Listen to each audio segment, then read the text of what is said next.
लोक फनकार ने तारीख रकम कर दी। कांस फेस्टिवल में शिरकत करने वाला पहला लोक फनकार कौन? राजस्थान के लोक फनकार मामे खान ने तारीख रकम कर दी है। जैसलमेर जिला से ताल्लुक रखने वाले लोक फनकार मामे खान फ्रांस में मुनक्किद होने वाले 75वें कांस फेस्टिवल में भारत के लिए रेड कारपेट पर वॉक करने वाले पहले लोक फनकार बन गए हैं। मामे खान की इस कामयाबी पर वजीर आला अशोक गहलोत ने उन्हें मुबारकबाद पेश की।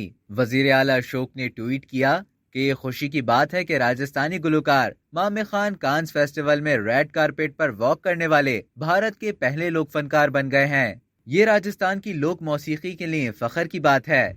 अशोक गहलोत ने मामे खान के लिए नेक ख्वाहिशात का इजहार किया। मामे खान कई बॉलीवुड फिल्मों जैसे luck by chance, no one killed Jessica और सौंचरिया के लिए प्लेबैक सिंगिंग कर चुके हैं। वो अमित त्रिवेदी के साथ कोक स्टूडियो से भी वाबस्ता हैं। इसके साथ ही कांस के रेड कारपेट पर उनका लुक काबिले दीद था। वो बहुत देसी अंदाज में नजर आए। रेड कारपेट पर चलते हुए वो रिवायती राजस्थानी लिबास में मलबूस थे। उन्होंने रंगीन कढ़ाई वाला कोट और गुलाबी रंग का कुर्ता पहन रखा था। उन्होंने सर पर राजस्थानी टोपी भी पहन रखी थी।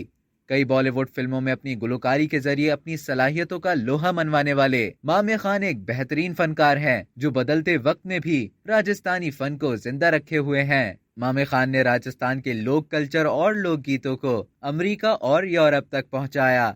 अब तक के लिए इतना ही। मजीद खबरों और न्यूज अपडेट्स के लिए डेली जंग को सब्सक्राइब करना ना भूलिए।